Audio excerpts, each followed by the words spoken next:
Bonjour à tous et bienvenue dans cette nouvelle vidéo. Aujourd'hui on met en terre les tubercules de caladium, ce que j'ai repoussé à faire cette année pas mal. Pour plusieurs raisons. Alors en fait moi la toute première année où j'ai mis en terre mes tubercules de caladium, je crois que j'avais dû faire ça en avril, donc c'était pendant le confinement. Vous allez voir, j'avais pas beaucoup de... Enfin si vous avez vu cette vidéo, vous savez que j'avais pas beaucoup de matériel. Et puis j'étais impatiente, j'en avais acheté en février, il y en a que j'attendais aussi en juin, enfin bref. Du coup, plus c'est tôt dans l'année, plus la germination va être un petit peu longue parce que les tubercules de caladium aiment une température intérieure de 23-25 degrés. Ce qui n'est pas grave si vous êtes attentif. Le problème, c'est que la germination, c'est la seule période un petit peu sensible pour la plantation des tubercules de caladium parce qu'il y a un gros risque de pourrissement du tubercule en fait, surtout dans nos intérieurs. Cette année, j'ai décidé d'attendre, donc là on est mi-mai et je me demande si je vais tous les mettre et je vais pas faire une deuxième tournée mi-juin. Je vais voir, je vais y réfléchir en même temps que je fais la vidéo.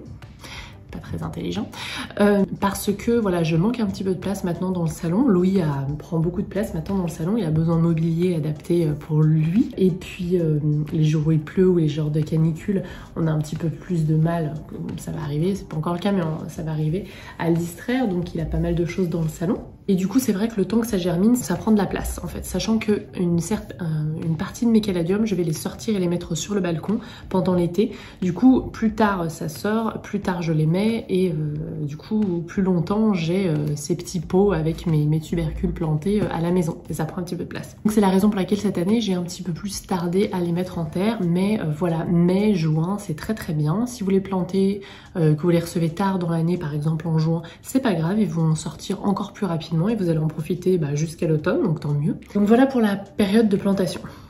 Pour ce qui est du tubercule maintenant, pour ce qui est du substrat, alors moi je fais un truc hyper simple, je mets du terreau et de la perlite et c'est tout. D'ailleurs j'en profite pour remercier mon partenaire pour ce petit clé de la vidéo qui est Fertiligène. J'utilise régulièrement leur terreau performance organique qui est le terreau universel. J'aime beaucoup parce qu'avec un seul sac je peux autant m'occuper de mes plantes du balcon que de mes plantes d'intérieur. Simplement pour les plantes d'intérieur souvent je rajoute un petit peu de perlite. C'est un terreau que j'aime beaucoup qui est enrichi en engrais d'origine végétale au guano marin. Il est utilisable du coup en agriculture biologique. Et du coup, une fois que vous rempotez avec ce terreau, vous allez avoir un engrais qui va nourrir la plante pendant 3 mois, vous êtes tranquille. Si vous l'utilisez pour vos plantes d'extérieur qui ont des fleurs, vous allez avoir 3 fois plus de fleurs. Et ça, c'est vraiment cool parce qu'il y a toujours une période où j'oublie de le faire. Je sais pas, je pense aux arrosages, mais je pense moins à l'engrais, notamment sur l'extérieur. Et du coup, voilà, celui-là au moins, je suis tranquille. Vous avez dans cette gamme des sacs de 10 litres, mais aussi des plus grands sacs si vous avez une plus grande surface. Moi, j'aime bien les stocker comme ça parce qu'en appartement en ville, c'est plutôt pas mal. Et surtout, ils sont pas très lourds à porter lorsque je reviens des courses par exemple. Et j'utilise toujours dans la même gamme leur engrais, donc de la gamme performance organique, l'engrais universel. Là aussi j'utilise un petit peu partout. Et quand vraiment je veux faire plaisir à mes plantes fleuries, j'utilise de l'engrais plantes fleuries. Il y en a un exprès pour. Il y en a un aussi d'ailleurs de la marque KB. La marque KB en fait, celle-là on peut la trouver en grande surface si vous faites vos courses jardinage plutôt en grande surface pendant que vous faites les grandes courses. Et ben vous allez pouvoir trouver cette marque là-bas. Il y a aussi un terreau universel pour l'agriculture biologique qui est disponible dans la marque KB. Donc merci encore Fertiligène pour m'aider dans mes petites plantations de tubercules de caladium aujourd'hui. Donc vous pouvez prendre un terreau universel et rajouter un petit peu de la perlite pour le drainage. Vous pouvez prendre un terreau pour plantes vertes aussi, ça fonctionne, là j'en avais plus. Et puis vraiment ce terreau là je l'aime bien parce que je peux faire tout avec, donc c'est réglé. Voilà, je rajoute de la perlite pour le drainage. La première année, moi j'avais vraiment rien, je crois que j'avais mis que du terreau universel, c'était la seule chose qui me restait. Je crois la première année que j'ai planté mes tubercules de caladium, on était en plein confinement, donc je n'avais pas grand chose et puis on pouvait rien acheter à cette époque. En ligne, si on pouvait peut-être trouver du terreau en ligne, mais bon c'était pas encore, je crois que la poste aussi à un moment donné avait des petits soucis de livraison de trucs pas essentiels, donc en l'occurrence du terreau, et ça avait très bien fonctionné. Mais si vous voulez bien faire, mettez un terreau pour plantes vertes, terreau universel avec un élément drainant, par exemple de la perlite. Il y a une année j'avais mis un petit peu aussi de terreau pour cactés parce que je les avais plantés en mars-avril et il faisait vraiment pas très chaud en avril, donc on augmente le drainage pour pas que le tubercule pourrisse, parce que je vous ai dit c'est le seul danger on va dire dans la plantation des caladiums. Il y en a qui rajoutent de la terre de bruyère dans leur substrat pour acidifier un peu. Je vous conseille d'en mettre pas énormément, peut-être 10%. Moi la terre de bruyère je la conserve pour mes plantes qui sont là à l'année, je l'économise. Par exemple pour mes camélias sur le balcon qui sont là à l'année, mais c'est vrai que ouais, pour les plantations des tubercules de caladium, sachant qu'on va en profiter quelques mois seulement, c'est bien déjà, hein, c'est vraiment des très belles plantes, mais Du coup voilà, j'en ai pas besoin et mes plantes m'en ont jamais souffert. Par contre j'apporte de l'engrais ensuite, je vais en parler juste après. Donc pour planter ces tubercules de caladium, alors comment est-ce qu'on fait? Alors vous avez toujours une partie un petit peu plate et une partie en fait qui commence à pousser. Là par exemple on voit il y a des anciennes tiges qui sortent. Là pour le Frog and Blender, pauvre grenouille, de chez... Oui alors je plante des tubercules de l'an passé que j'ai conservés dans une boîte. Et des tubercules nouveaux, neufs que j'ai reçus de la marque What the Flower, que je remercie. Il y en a certains qui commencent déjà à germer, vous voyez. Donc là c'est facile, vous savez déjà voilà, mettre la tige vers le haut et placer le tubercule, le côté plat en bas. Donc on va le faire ensemble pour la première. Si vous avez vraiment un doute, le tubercule il a une tête un petit peu rigolote. Il n'y a pas de plat, il n'y a pas de tige, voilà, vous savez pas trop. Si vous avez vraiment un doute, et ça vaut pour tous les tubercules, tous les bulbes, toutes les griffes que vous plantez, vous le mettez en biais. De toute façon, la tige va trouver le chemin de la lumière, quoi qu'il arrive. J'en ai déjà planté la tête à l'envers. Il y en a même qui avaient commencé à germer dans un de mes sachets l'an passé, la tête à l'envers, et du coup la tige elle fait comme ça, et en fait elle sortait comme ça. Donc vous voyez, vraiment il n'y a aucun souci, si vous avez un doute. Mais c'est vrai que quand ça a commencé un petit peu à germer, parce qu'il faisait chaud chez vous, c'est encore plus facile. Mais dans tous les cas, la zone un petit peu plate en bas. Donc vous posez vos tubercules. Alors là, j'ai pas pris le meilleur des pots. Il est un peu petit celui-là. J'ai des tubercules plus petits, donc je vais les garder. Donc la plantation, pour le moment, je la fais en petits pots. Mais après, je replanterai mes tubercules de caladium quand ils auront un petit peu poussé, quand il y aura pas mal de tiges.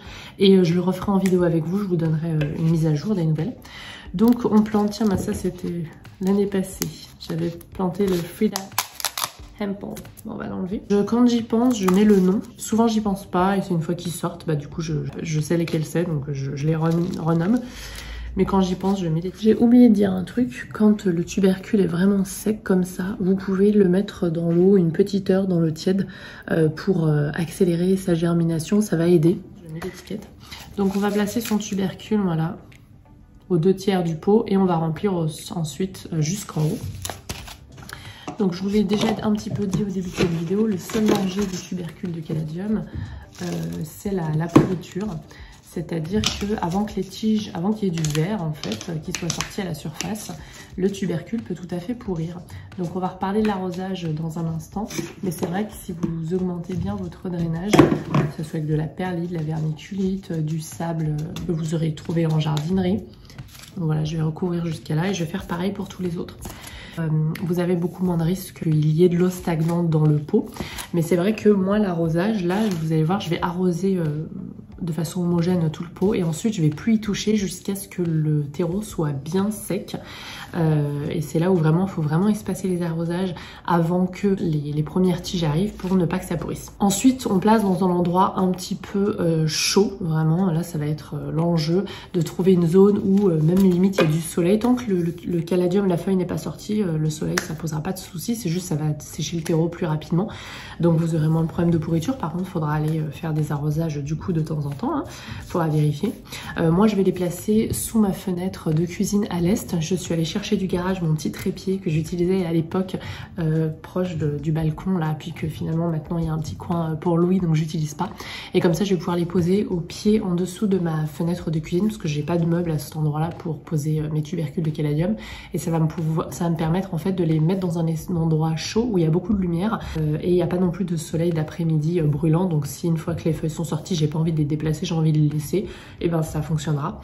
Mais je pense que une fois que mes tubercules seront sortis, je vais les rempoter ensemble dans des jardinières. Par exemple là j'ai cette jardinière Hello, j'ai envie de faire une belle potée de caladium pour faire un joli centre de table, donc ça on le fera ensemble. Voilà, quand je vous mettrai à jour le suivi de mes caladiums quand ils seront un petit peu sortis. Et j'ai envie de faire une grosse potée pour le balcon. Donc là j'ai un pot qui est encore sur le balcon. J'ai encore des bulbes de narcisses qu'il faut que j'enlève. Maintenant le feuillage est plutôt bien bruni. Donc le bulbe a bien chargé. Je vais pouvoir couper le feuillage, retirer les bulbes et mettre de côté les bulbes pour l'automne prochain. Et je vais pouvoir utiliser ce pot pour faire pareil un beau bouquet de caladium que je vais pouvoir apprécier sur le balcon tout l'été. Donc là je les mettrai sur le balcon à partir de mi-juin, fin juin, parce que voilà il faut pas que ça tombe en dessous de 10 degrés la nuit quoi. Mais en été, vraiment, quand il fait chaud, vous pouvez sortir vos tubercules de caladium, ça ne pose aucun souci. Alors, vous allez me dire pourquoi est-ce que je ne plante pas les tubercules de caladium directement dans le pot là. Alors c'est vrai qu'au début, le tubercule de caladium, je vous en ai parlé, le risque c'est la pourriture. Du coup, plus le pot est petit, plus le terreau va sécher rapidement en fait. Du coup, il y a moins ce risque-là qu'il y ait de l'eau qui stagne et que ça puisse voilà, commencer à faire pourrir les tubercules. C'est pour ça que je commence dans des petits pots, quoique là, eux, ils sont plutôt moyens. J'en ai des plus petits parce que j'ai des bulbes qui ont rétréci de l'an passé. Je les mettrai dans du plus petit. Mais j'aime bien voilà, commencer comme ça. Une fois qu'ils ont germé, une fois qu'ils ont les tiges, et ben hop, je les repasserai dans une grande jardinière, voire plusieurs jardinières pour faire des petits bouquets. Et des jolis bouquets de caladium et me faire peut-être voilà, un joli centre de table pour l'été. Ça serait cool. Ça vous permet ensuite aussi, par exemple, là, c'est pas très profond, donc les racines vont s'établir comme ça. Et la tige va peut-être être assez grande avant qu'il y ait une feuille, parce que bon, bah voilà, j'ai pas la lumière non plus optimale chez moi. Et du coup, ça vous permet ensuite de les rempoter, par exemple, à cette hauteur, pour que les tiges se tiennent mieux et soient un petit peu plus, on va dire, ensevelies dans le terreau. Donc ça sera pour la deuxième étape. Donc pour l'arrosage, voilà, j'insiste vraiment, on fait ça quand le terreau est sec, on arrose bien voilà, lors de la plantation, c'est-à-dire qu'on cherche à humidifier le terreau de façon homogène, et ensuite on touche plus avant un petit moment, il faut bien que ça sèche avant que le feuillage soit sorti. Une fois que le feuillage sera sorti, on pourra prendre des arrosages voilà, un petit peu plus réguliers, surtout quand il va commencer à faire chaud, et avec un engrais qu'on apporte. Moi j'apporte de l'engrais universel, mais si vous voulez leur faire plaisir, vous pouvez aussi apporter de l'engrais pour plantes fleuries, si elles sont un petit peu gourmandes au milieu de l'été notamment. Et du coup ça va prolonger en fait la floraison. On n'oubliera pas de couper les tiges et les fleurs qui sont fanées, parce qu'il y en a qui se fanent au fur et à mesure, ça n'est pas un souci, c'est un peu comme vos plantes extérieures. Plus vous allez retirer les fleurs fanées, les feuilles fanées quand ça sera le moment venu, plus le bulbe va pouvoir ne plus s'occuper de se faner et peut-être sortir une nouvelle pousse ou concentrer son énergie sur les autres tiges qui étaient en train de pousser à ce moment-là. Donc au niveau de l'exposition, vraiment pour faire germer vos bulbes, les mettez près d'une source de lumière, même si vous êtes au nord, voilà, vous les rapprochez de la fenêtre. L'important c'est qu'il fasse bon et quand même chaud. Si vous êtes au sud-ouest ou au sud, ça pose pas de souci jusqu'à ce que le tubercule, enfin jusqu'à ce que la feuille soit vraiment sortie. Et à ce moment-là, il y a des risques de brûlure pour le soleil d'après-midi. Donc vous pouvez les décaler un petit peu de la fenêtre pour pas qu'elles aient le soleil directement. Quoique je pense que ce sont des plantes qui peuvent tout à fait s'acclimater à du soleil, c'est-à-dire y aller progressivement, parce que j'ai déjà vu des vidéos faites de jardiniers américains dans le sud notamment des États-Unis. Un des États du Sud, je me souviens plus, c'était le Tennessee. C'était peut-être même la Floride. Bref, ils avaient du soleil brûlant et ils les plantaient directement en terre dans le jardin et ils avaient l'air de s'y faire. Donc vraiment, je pense que c'est une question d'acclimatation, voilà. Mais du coup, en intérieur, si vous voulez les garder comme des plantes d'intérieur, eh ben ne prenez pas le risque, c'est inutile, c'est dommage. De toute façon, une fois qu'ils sont bien sortis, ils ont juste besoin d'un petit peu de lumière, enfin de la lumière classique, quoi. Et ensuite, vous pouvez les mettre un petit peu là où vous voulez, où vous avez de la lumière. Voilà. Si vous avez des soucis en pleine canicule parce que vous fermez souvent vos volets et que c'est un peu la cata, et du coup vos plantes en souffrent, je vous recommande une vidéo que j'ai faite qui était dédiée aux plantes en été, notamment pendant la canicule ou pendant les vacances aussi quand vous partez.